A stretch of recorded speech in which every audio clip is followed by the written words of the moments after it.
সম্প্রতি বৈষম্য বিরোধী ছাত্র আন্দোলনের জরুরি নির্দেশনা।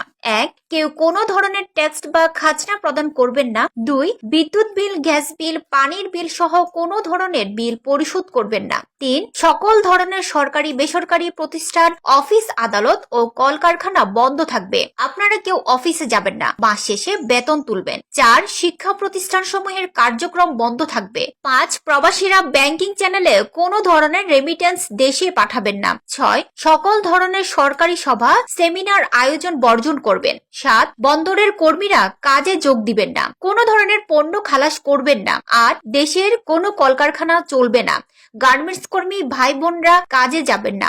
9. গণপরিবহন বন্ধ থাকবে, শ্রমিকরা কেউ কাজে যাবেন না।